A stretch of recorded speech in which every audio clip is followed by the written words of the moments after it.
Hello सभी को नमस्कार। आज का हमारा लेक्चर नीट एग्जाम में जो प्रॉब्लम आई है उनको सॉल्व करना रहेगा। जैसा कि बोर्ड पर दो प्रॉब्लम लिखी हुई है, इनका सॉल्यूशन हम यहाँ पर करेंगे आज के लेक्चर में। एक प्रॉब्लम 2015 में और एक 2014 में आई हुई है नीट एग्जाम में। तो देखिए पहली प्रॉब्लम क्या है। Two metal wires of identical dimensions are connected in series if sigma 1 and sigma 2 are the conductivities of the metal wires respectively, then effective conductivity of the combination is। तो effective conductivity combination की हमसे इसमें पूछी गई है। Metal wire है और उनकी कंडक्टिविटी है सिग्मा 1 और सिग्मा 2 और डायमेंशन जो है वो आइडेंटिकल डायमेंशन है। ठीक है, तो क्या इसका सॉल्यूशन होगा देखिए। तो सॉल्यूशन क्वेश्चन नंबर 1 पहले का, मान लो कि इस प्रकार से हमारे पास मटेरियल है, दोनों आइडेंटिकल वो कह रहा है। क्या कह रहा है हमें? आइडेंटिकल। ठीक है, तो यानी कि दोनों का एरिया, दोनों मटेरियल जो हैं उनका एरिया और लेंथ सेम होगी। तो मान लिया इसकी लेंथ L है और इसकी लेंथ भी कितनी हो जाएगी? L। ये इसका एरिया भी A हो जाएगा। जब ये अलग अलग हैं पहले, ठीक है, उस केस में मान लिया कि इसकी जो कंडक्टिविटी है वो सिग्मा 1 है और इसकी कितनी है? सिग्मा 2। अलग अलग, ठीक है, कह रहा है ना वो सिग्मा 1 एंड सिग्मा 2, और फिर वो इसको सीरीज में कनेक्ट कर रखा है। तो मान लिया कि इस केस में इसका रेजिस्टेंस है R1 और इसका हमने मान लिया R2। अलग अलग हों, लेंथ दोनों की सेम है और एरिया भी दोनों का सेम। क्यों? क्योंकि आइडेंटिकल डायमेंशन हमें गिवन है। लेकिन इसकी जो कंडक्टिविटी है वो सिग्मा 1 है और इसकी कितनी है? सिग्मा 2। तो इसका हमने रेजिस्टेंस मान लिया R1 और इसका मान लिया R2। तो R1 और R2 क्या होगा हमारे पास? देखिए, तो R1 या R का फॉर्मूला हम लिखें तो R इक्वल होता है रो L अपॉन A। ये फॉर्मूला होता है। ठीक है, R और रो में रिलेशन। लेकिन हम जानते हैं कि रो इक्वल टू क्या होता है? 1 अपॉन सिग्मा, जहां पर सिग्मा क्या है? कंडक्टिविटी, रो है रेसिस्टिविटी। तो ये रो की वैल्यू हम यूज करेंगे 1 अपॉन सिग्मा। तो R कितना आ जाएगा? R इक्वल टू आ जाएगा हमारे पास L अपॉन सिग्मा इंटू में A। ये फॉर्मूला आ गया। हमें निकालना है R1 जिसकी कंडक्टिविटी कितनी है? सिग्मा 1। R2 निकालना है जिसकी कंडक्टिविटी कितनी है? सिग्मा 2। तो R1 कितना आएगा? देखिए R1 हमारे पास आएगा, क्योंकि लेंथ तो L है, एरिया A है और कंडक्टिविटी सिग्मा 1, तो ये आ जाएगा R1। ऐसे हम दूसरा जो मटेरियल है इसकी length L, area A, conductivity sigma 1, तो R1 ये आ गया हमारे पास इस फॉर्मूले से। अब इसके लिए हम R2 निकालें तो लेंथ तो L है, एरिया A है इसका भी, और कंडक्टिविटी कितनी है? सिग्मा 2। तो यहाँ से R2 कितना आएगा हमारा? R2 आ जाएगा इसी फॉर्मूले से L upon conductivity sigma 2 area A। अब वो क्या कह रहा है? इन दोनों को सीरीज में जोड़ दिया। तो सीरीज में जोड़ दिया तो इक्विवेलेंट रेजिस्टेंस कितना आएगा? RS, यानी कि RS सीरीज को रिप्रेजेंट कर रहा है और सीरीज कॉम्बिनेशन में इक्विवेलेंट रेजिस्टेंस होता है R1 प्लस R2 के इक्वल। बिल्कुल सिंपल, ये सीरीज का फॉर्मूला। तो R1 की वैल्यू यहां से रख दें, R2 की यहां से रख दें, तो हमारे पास R सीरीज में जो रेजिस्टेंस है वो आ जाएगा। तो R1 कितना है? L upon sigma 1 A plus R2 कितना है? L upon sigma 2 A। अब देखिए इन दोनों में कॉमन क्या आ गया? इसमें L और A कॉमन आ गया।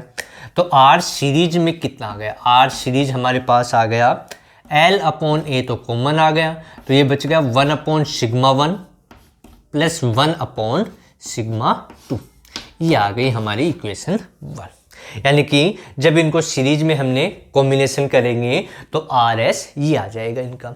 ठीक है, RS equal to L upon A 1 upon sigma 1 plus 1 upon sigma 2।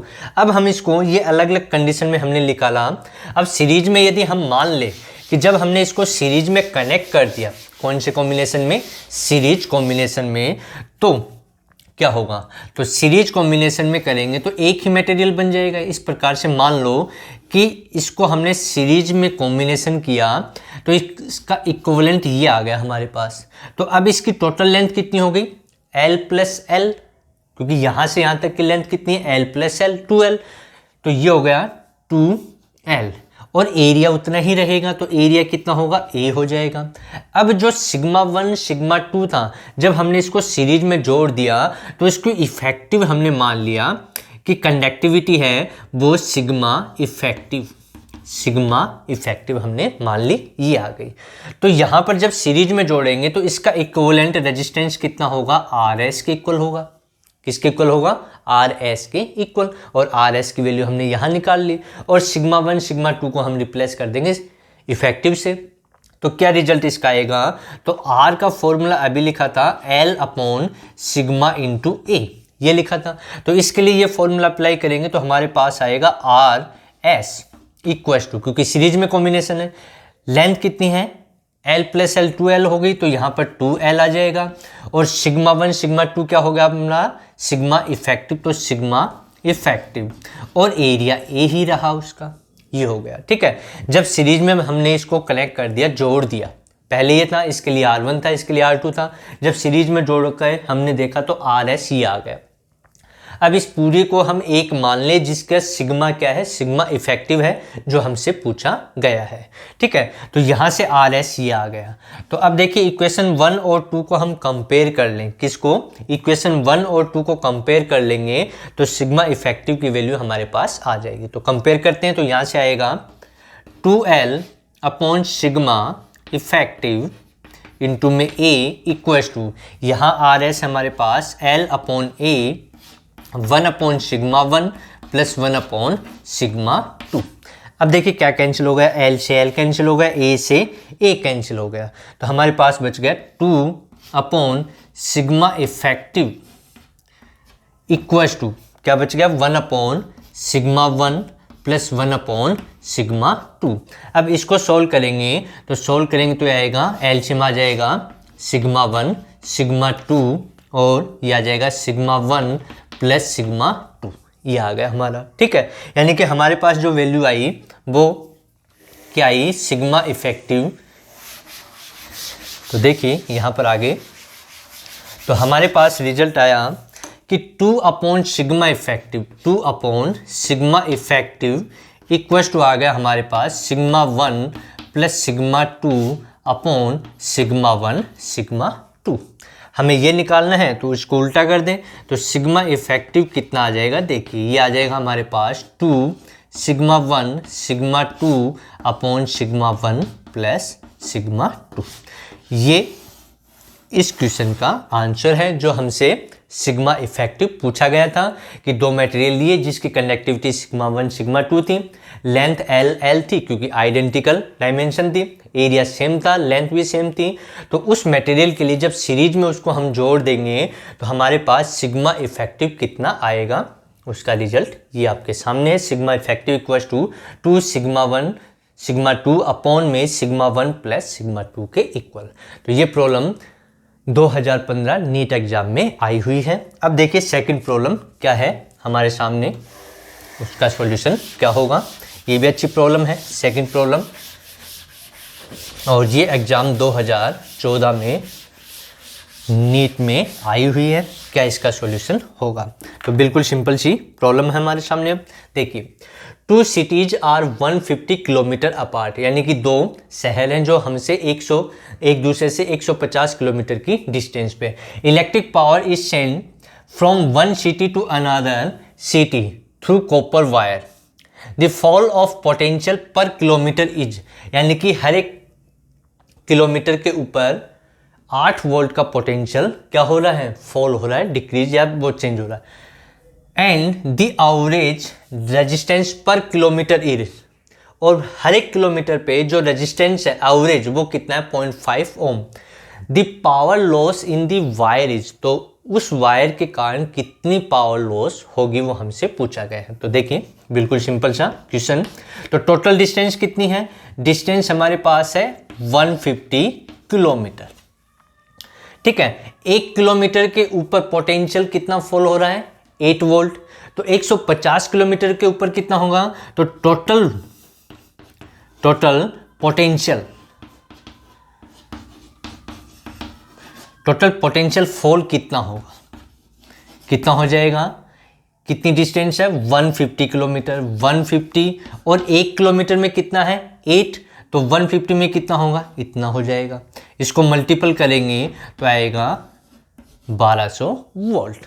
ठीक है, फिर एवरेज रेजिस्टेंस पर किलोमीटर, यानी कि 1 किलोमीटर में एवरेज रेजिस्टेंस है 0.5, तो 150 किलोमीटर में कितना होगा, तो टोटल रेजिस्टेंस कितना होगा, टोटल रेजिस्टेंस, तो total resistance R equals to कितना आ जाएगा, 1 किलोमीटर में 0.5 है तो 150 में कितना होगा, 150 इंटू में 0.5, तो ये इससे हो गया कैंसिल, तो ये इसको मल्टीपल करेंगे तो आएगा 75 ओम, यानी कि कितना हो गया 75 ओम। तो रेजिस्टेंस हमें मिल गया 75 ओम और वोल्टेज हमें मिल गया 1200 वोल्ट। अब हमसे पावर पूछी गई है कि कितनी पावर लॉस होगी, तो P इक्वल्स टू होता है V इंटू आई, यही है, लेकिन I हमें गिवन नहीं है, तो I इक्वल्स टू क्या यूज कर सकते हैं हम, I equals to V upon में R, ये यूज किया जा सकता है। क्या यूज कर सकते हैं, I का जो फॉर्मूला है ओम्स लॉ से I equals to V upon R, ये वैल्यू यहाँ पुट करेंगे तो P इक्वल्स टू कितना आएगा, V इंटू में V अपॉन में R, तो V इंटू V कितना होगा V स्क्वायर, तो P इक्वल्स टू आ गया हमारे पास V स्क्वायर अपॉन R। अब हमारे पास V की वैल्यू है कितनी है 1200, इसका स्क्वायर अपॉन R 75, ये हो गया। तो आगे सोल्व करेंगे तो P इक्वल्स टू आएगा 1200 गुणा 1200 अपॉन में 75, ये आ जाएगा। अब इसको हमें सोल्व करना है, तो सोल्व करेंगे तो ये आपका डिवाइड होगा 15 से, हम डिवाइड कर ले, ठीक है, तो ये आ जाएगा 5 और ये कितना आ जाएगा 15 से डिवाइड करेंगे तो 80 आ जाएगा। ठीक है, आगे सोल्व करें तो ये 1 हो गया, ये 16 हो गया। ठीक है, अब आगे सोल्व कर लो, सोल्व करेंगे तो रिजल्ट आ जाएगा, इसको इससे मल्टीपल कर देंगे तो पावर कितनी आई हमारी, पावर इक्वल्स टू आ गई 16 इंटू 12 इंटू हैंड्रेड लिख दें इसको ये लिखा जा सकता है। ठीक है, अब 16 को 12 से मल्टीपल कर लें, तो 12 से मल्टीपल करेंगे तो कितना आएगा हमारे पास, देखिए यहाँ पर P इक्वल्स टू 192 आ जाएगा इंटू में 100, तो P इक्वल्स टू आ गया हमारे पास 19200 वॉट, ये पावर आ गई, यानी कि इतनी पावर लॉस होगी यदि उनके बीच, दो शहरों के बीच की डिस्टेंस 150 किलोमीटर है और पर किलोमीटर में 8 वोल्ट पोटेंशियल फॉल हो रहा है और एवरेज रेजिस्टेंस पर किलोमीटर यदि 0.5 ओम है, तो उस वायर के कारण जो पावर लॉस होगी वो कितनी होगी, 19,200 वोल्ट के इक्वल। तो प्यारे बच्चों, ये हमारा आज का लेक्चर था जिसमें हमने नीट एग्जाम में जो प्रॉब्लम आई थी 2015 और 2014 के अंदर उसका सॉल्यूशन किया। अगली क्लास में, अगले लेक्चर में, अगले वीडियो में हम और प्रॉब्लम आपके लिए लेकर के आएंगे। तब तक सभी पढ़ते रहें। सभी को मेरी तरफ से बेस्ट ऑफ लक।